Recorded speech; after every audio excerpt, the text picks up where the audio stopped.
پشاور کے اندر حفاظ کرام کو شہید کیا گیا۔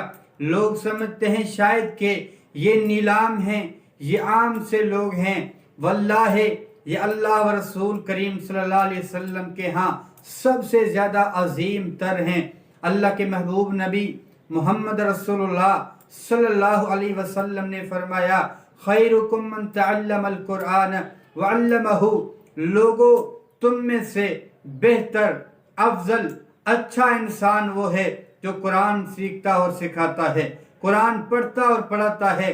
قرآن پڑھنے والے اللہ کے نبی کریم صلی اللہ علیہ وسلم کو کتنے محبوب تھے۔ سیدنا عبداللہ بن عمر رضی اللہ تعالیٰ عنہ نبی کائنات صلی اللہ علیہ وسلم کے پاس آئے، اللہ کے نبی میں قرآن پڑھا کرتا ہوں، ایک دن میں قرآن مکمل کرتا ہوں۔ رسول کائنات صلی اللہ علیہ وسلم نے قرآن پڑھنے کا لوگوں کو ترغیب دیا، لوگوں کو قرآن پڑھنے کی فضیلتیں بتائیں، لیکن اپنے صحابی کو قرآن پڑھنے سے روک رہا ہے۔ فرمایا ایک دن میں قرآن نہ پڑھا کرو، قرآن ایک دن میں مکمل نہ کیا کرو۔ کیوں اللہ کے نبی؟ فرمایا انی اخشا ان یطول علیک الزمان ان تمل، زیادہ قرآن پڑھنے کی وجہ سے، زیادہ قرآن پر غور کرنے کی وجہ سے، تفکر و تدبر کرنے کی وجہ سے انت مل، تو کمزور نہ پڑ جائے۔ اس لیے محمد رسول اللہ صلی اللہ علیہ وسلم نہیں چاہتا کہ محمد رسول اللہ صلی اللہ علیہ وسلم کے لائے ہوئے قرآن مجید کے حفاظ کرام کمزور پڑ جائیں، بیمار پڑ جائیں۔ اللہ کے نبی سے یہ برداشت نہیں ہوگی صلی اللہ علیہ وسلم۔ بیر معونہ کے 70 صحابہ کرام جو قرآن کے حافظ تھے شہید کیے گئے۔ اللہ کے رسول کریم صلی اللہ علیہ وسلم کو پتہ چلا، اللہ کے نبی کریم صلی اللہ علیہ وسلم غمگین ہو گئے۔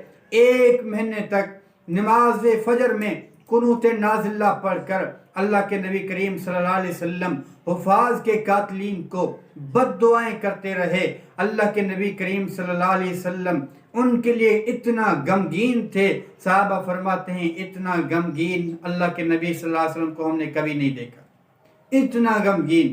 اللہ رب العالمین کو قرآن پڑھنے والے پیارے ہیں، اللہ کے نبی کو پیارے ہیں۔ بیر معونہ کے شہیدوں کے بارے میں اللہ نے قرآن کی ایک آیت نازل فرمائی جو بعد میں منسوخ ہو چکی تھی، وہ یہ تھی، ان بلغوا قومنا ان قد لقینا ربنا فرضی عنا ورضینا عنہ، ہمارے قوم والوں کو بتاؤ کہ اللہ رب العالمین سے ہم نے ملاقات کر لیے، اللہ ہم سے راضی ہو چکا ہے، ہم اللہ سے راضی ہو چکے ہیں۔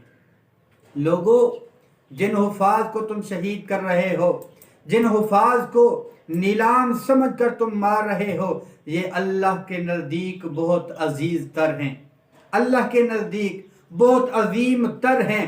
ہمیں تمہاری عزت نہیں چاہیے، ہمیں تمہاری دولت نہیں چاہیے، ہمیں تمہاری وزارت صدارت نہیں چاہیے، ہمیں اللہ کی رضامندی چاہیے۔ ہاں ہم قرآن پڑھتے جائیں گے، ہاں ہم احادیث پڑھتے جائیں گے، تم ہمیں شہید کرتے جاؤ، ہم اللہ کے ہاں معزز بنتے جائیں گے۔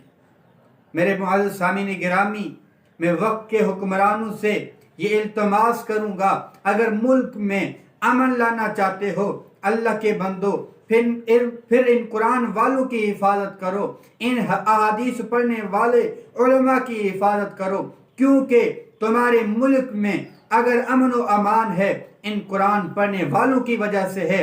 نبی علیہ الصلوۃ والسلام کی مجلس میں ایک صحابی قرآن پڑھتا ہے، احادیث پڑھتا ہے، دوسرا اس کا بھائی وہ تجارت کرتا ہے، ایک مرتبہ تنگ آ کر شکایت لے کر نبی کائنات صلی اللہ علیہ وسلم کے پاس آیا، اللہ کے نبی میں سارا دن کماتا ہوں، یہ میرا بھائی آپ کی مجلس میں بیٹھا ہوا ہے، کماتا نہیں ہے۔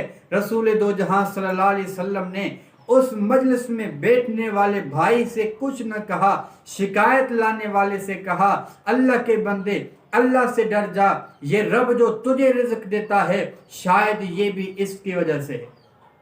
ہاں یاد رکھیں، اگر تمہارے ملک میں امن و امان ہے، رزق میں برکتی ہے، تو یاد رکھیں یہ سب ان قرآن پڑھنے والوں کی وجہ سے ہے۔ اگر یہ شہید کیے جائیں، اگر یہ مارے جائیں، اللہ تم سے رحمت کو روک لے گا، رزق میں فراخی کو روک لے گا، امن و امان ختم کر دے گا۔